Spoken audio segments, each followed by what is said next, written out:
Welcome to a rather unusual celebratory concert for the composer of the year, Ludwig van Beethoven, Beethoven out of the box. 5 students of MDW's Beethoven Department for Musical Pedagogical Studies will play works by Austrian composer Georg Nussbaumer. And Georg Nussbaumer is always a guarantor for new listening experiences, who is known for loving to cross boundaries of all sorts. In his program, Beethoven Out of the Box, Nussbaumer kind of ravages Beethoven, and he seems to have a lot of intelligent fun doing so, as you might have listening to his music. The first piece is called Beethoven durchquert die Nummer 2 in G-Dur. Beethoven crosses the number 2 in G major, and it is played by Adele Thoma.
So thank you, Adele Thoma, and I'm now pleased to welcome the man behind this work, Georg Nussbaumer.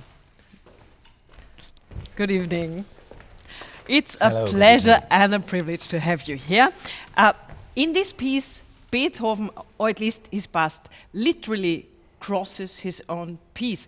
That leads me to my first... Yeah? And I'm not the only man behind the piece. You're not the only man? The other one was on the keys. Yeah, of course. But that leads me to my first question. Humor in music is something so incredibly difficult to achieve, but with you it comes so easy. Where does this come from? Maybe because I've fun with making music, but it's not humor in that sense that I try to make people laugh or to entertain them by practical or less practical jokes. It's for some to reach some points of sound, of art, or what I want to talk about. It's sometimes necessary to do something like a practical joke, because then you can reach sounds you wouldn't reach without that. And what we have here, of course, we have this very easy, the situation, usually the bass is on the piano, easy piece that every student plays, and suddenly the bass comes on the keys and disturbs his own piece in a way. But the thing what happens after this very simple inversion of the situation is that the reverberation of the strings makes an own piece. It's like a very soft choral, and it's behind the Beethoven piece, and it's behind the joke, and that's the point which is interesting. So it's not for about me. the joke; it's about the sound, as it's always with your work. It's a joke, but it's to create very sensible sounds. Yeah, we will be back shortly, but because the next piece is very, very short, we make our talk now short and sweet, and it doesn't need any preparations on stage as well. So please listen to Bach frisst Beethoven, Bach devours Beethoven, played by Soleil Fröhlich and Toranj Mashayekhi.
In general, what is the idea behind your project, behind Beethoven out of the box? Where did this come from? Yeah, some pieces we are going to hear tonight are all Eller pieces, and some were written for a workshop I did in January here with the pianist of the Beethoven Institute, and my challenge was. It was a self-invented challenge. It's about Beethoven, it's the Beethoven Institute, everybody plays Beethoven here too. I want to make a program which only uses notes of Beethoven, but creates certain circumstances where something else... So it's not a single note by you? There's no single note by me, But if I would write a piece in C major, there would also not be any note by me. That's for sure. Beethoven is the material for all of the pieces, and sometimes he's very recognizable, and sometimes not so much. Like, for example, in the next piece. Yeah, and those wonderful young ladies, how was it working together with them? Fun. It was fun. But actually, it Yes. came out of a teaching situation. As soon as people work together very concentrated, it's fun. Yeah. There- That's your definition of fun, yeah? As we yes. see, Being distracted is no fun. And going the wrong way with the card is also not fun. so, but very good. I guess they are almost ready with their preparations now. Yeah? We see a lot of books because now it's about everything is about Beethoven-Forschung. Are you a Beethoven researcher? Yes, of course. Yeah? Of course. It's a very, very fascinating composer and material.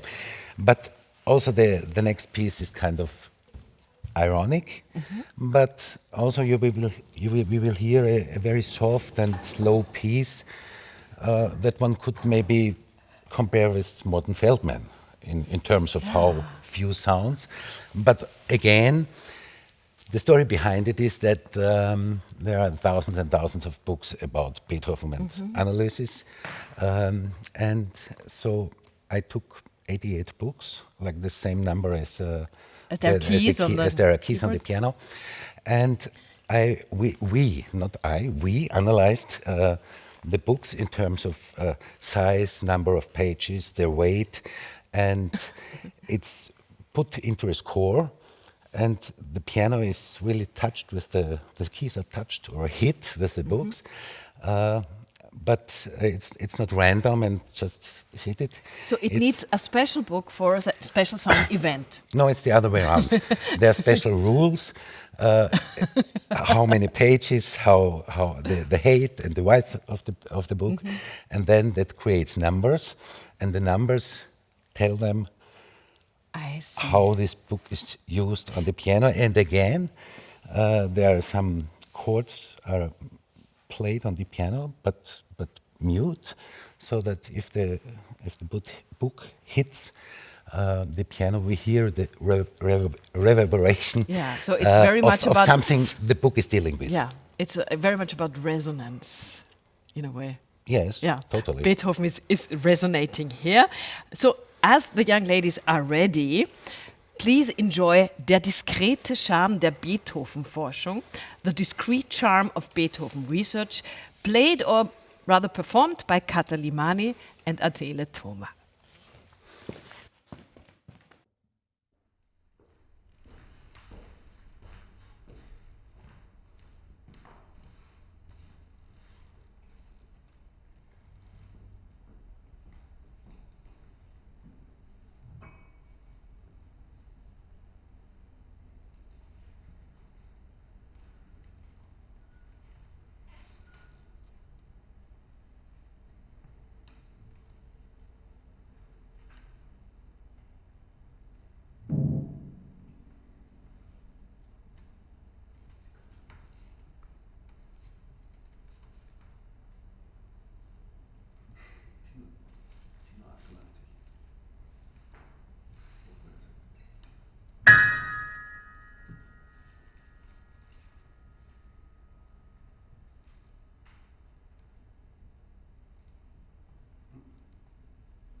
It's crazy to work with applause after a piece. And what I as well found kind of crazy is with a piece that works so much with silence, you get so sensitive for all the sounds surrounding you. Like for us here in this room, it's the air condition, and maybe for the people watching from home, it's something completely different. It's really crazy. But what I really wanted to ask you is non-musical elements play a vital role in your work. Do you think music needs like performance or staging or installations? Actually, I do not think too much about that because You just do it. I regard everything as a material for composition, not everything, but if I think it's necessary for the piece I want to create, then I can use any other means of our world to create a piece of art and to tell to tell a story About 88 books on Beethoven. 88 books and about librarians, about science, about Yeah. Beethoven, about Yeah. sound, about reverberation. For the next piece, it's maybe good to have some history in mind. In 1819, not so known composer, but very well known music editor called Anton Diabelli sent a little waltz theme to several renowned composers and asked them to each compose one variation on it. Beethoven rejected, but later on he delivered a mammoth work of 33 variations on this little waltz. What's even more than one variation more than Bach's Goldberg-Variationen. So this is, in a nutshell, the story of Beethoven's Diabelli variations. What we will hear now are your Beethoven repetitions. What is the story about this? Diabelli-Repetitions. Beethoven Diabelli-Repetitions. There's even not a note of Beethoven in this Yeah, piece. it's only Diabelli. Yeah. It's Diabelli. And what's the story about this? First, I'm a very big admirer of those variations because they're so crazy, and he's making fun about so many bad habits of his colleagues of his time. Really, just making whole variations only with one musical element, which is just crazy, and nobody dared to do such composition in this time.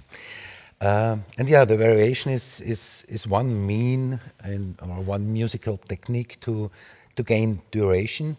The repetition is another mean to gain duration. Yeah, let's talk about duration, because this is a rather long piece. Yes, it should be a kind of counterweight to the original one. So I think it would not have. So this very tiny little waltz, The tiny little waltz and Beethoven's huge body of variations. And so I made these repetitions by, also it's very simple technique, like 2 steps forward, 1 back, 2 steps. Of course, then it's much more developed. Elaborate, yeah. But and the idea was to make a huge, massive piece without changing these walls, which Beethoven hated and made fun of, because it's Do really. you like it? In the walls? meanwhile, yes. And and then it was very interesting that if all the notes, and it's not, I think it's 32 bars, it's very short. Yeah. When the notes change their places and get neighbors, they would never be in classical music. Then the piece very often sounds like something. Like it sounds like Baroque, then it sounds like Beethoven. It sounds like Mozart, Haydn, and also sometimes like more romantic popular and music. like pop, even like Korean pop music sometimes. And also for short passages, like let's say like Szymanowski or something like that. Yeah. And then there came out a piece only with the material of those 32 bars of approximately half an hour. Yeah. Which needs highest concentration of the pianist. Yes, that's very, and really have to thank Daria Yeah. to do So we won't all of let this her. work. We won't let Yeah. her wait longer. Please enjoy the Diabelli-Repetitions played by Daria Kovaleva.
big congratulations to Daria Kovaleva for this marathon. I have one more question for you.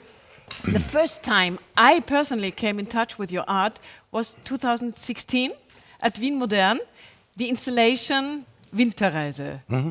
So this was a grand piano buried under an iceberg, and with the iceberg melting, only when it was already melted, it released the sound of Schubert's Winterreise. Very, very poetic. And then you worked on Africa, symbolized by piano. Now it's Beethoven. What is it about you and the piano? Maybe the reason is because I'm a very bad piano player.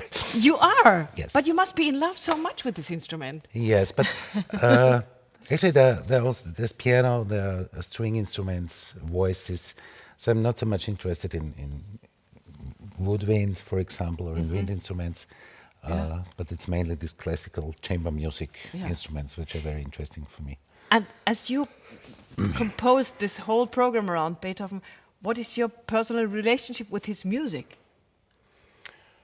Oh, that's very developing, and I also worked very much about the music of Richard Wagner, and in contradiction to Wagner, Beethoven never gets on my nerves.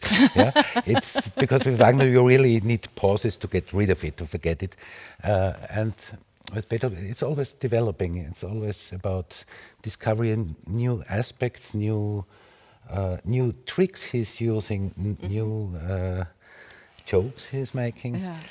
But in your other Beethoven project, there was as well some piece involved with 6 pianos. Yes, with 6 pianos and 12 players. 12, so 24 hands. 24 hands, yeah. Tell us about that. And it's because the director of the institute asked me.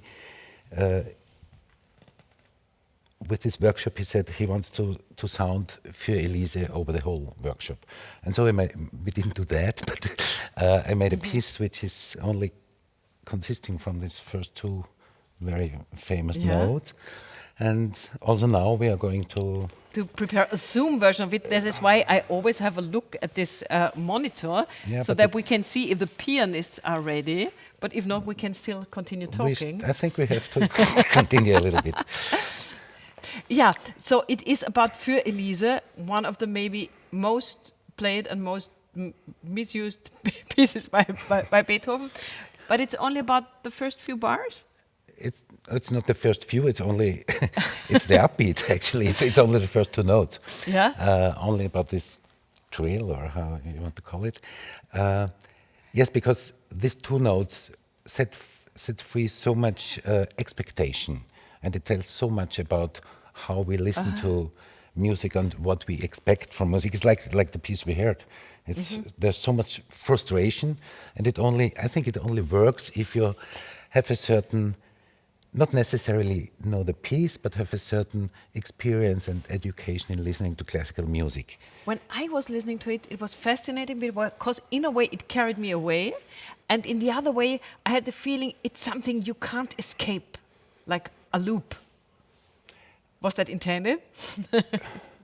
Yes. And both is okay. Like to be carried away is okay, and to get caught is caught. Okay. But actually, when I make a piece, there's no intention how it will work on the audience. What is the intention then? To have fun again, to have fun to write a piece, and to try something out. Like the pieces, there's one idea, then like it's a very short story about the first piece with the bust. And so I will try that with a very famous piece that Beethoven is in G major, but he himself is also walking this G major scale. Yeah. And then I stumbled over this piece and I tried it, and the fun is that when the bust starts and jumps to the next note of the scale when it appears in the notes, and after the piece he he exactly makes 2 octaves. So the piece is already written in the minuet. Yeah. And there's no work after and no trick to make it happen. And yeah, that's the example for a piece which takes not very long time to write. And this one, of course, is weeks of work to just write it. Yeah. But as a composer of such an open-minded composer as you are, as you said, tonight not a single note comes from me. How would you define composing music? Yeah, composing is in its original meaning of the word is about putting together. Putting together. It's as simple as that. It's in German. It's also said like stealing together. But yeah, it's that, and using music written by somebody 200 or 250 years ago is not abusing it. I think the music needs this transformation to create something new, and that's a process which happened in all of the musical history. Yeah. That when music was written and settled, then somebody came and stepped on it and just started thinking what can I use, and made something else and made something else out of it. Let's have a look. So we already have like 5 pianists there. Because you will give kind of a manual how this next work is going to work. But should we wait till everybody's there? Yes, but maybe I can say about a few words about the piece, maybe, because, of course, it's not a too tempting imagination to hear 8 minutes of E and D sharp. D sharp, yeah. But I thought I want to make something in times like now, when we use the Zoom and the internet, not about depicting a piece we could play here too, but to make something which is only possible with the mean of people isolated in rooms with their piano. I'm very grateful for that, because when I was at lots of time at home during the lockdown time, I tried to stream some concerts that were just filmed, but normal concert, and it didn't work at home. But as soon as something was already in the concept, thinking of this Zoom thing, of this being digital, being online, it's something completely different. Yes, it really gets people completely different way. That's the point where it starts to get interesting. Yeah, and this is a very simple example of this, and it's also an experiment, because it's like launching some rocket which never was started before.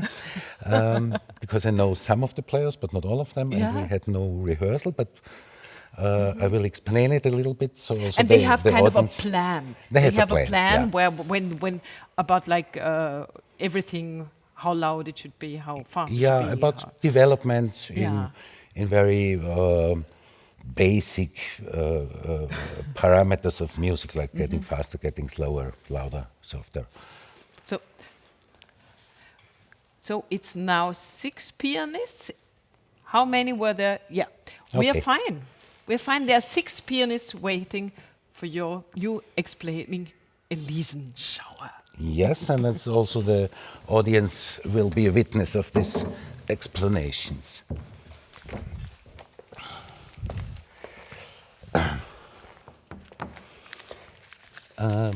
I did already say a few words about the piece, Hello Dear Pianist. Most of you, I guess, wrote the plan and know what's going on and what you have to do. So everybody of you is just playing the first 2 notes for Elise throughout the next 8 minutes. Never interrupting, never using another rhythm or creating a rhythm, just legato, starting in the original tempo. You have 8 sections or bars. I will show you the numbers like this: 1, 5, 6, 7, 8. And at the end, I will do the traditional fine sign. And with you only need your right hand for those 2 notes. With the other hand, please use your smartphone to film your hand. You can do close-ups, you can go far away, you can move and show us your 2 fingers performing the piece. So, very important. First, go to the front camera so that you can still see me on your screen, but we can see your hand and the keys. And the second is go to totally silent on your volume so that the microphone still works, but you do not hear anything from your cell phone. But of course you will hear the piano, and if everything works, we will hear all of you together. And so I see lots of keys, and just one remark.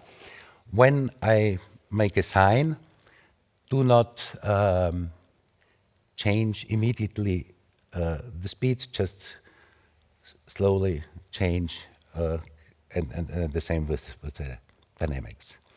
Okay, I hope it works. Let's start.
So, thank you.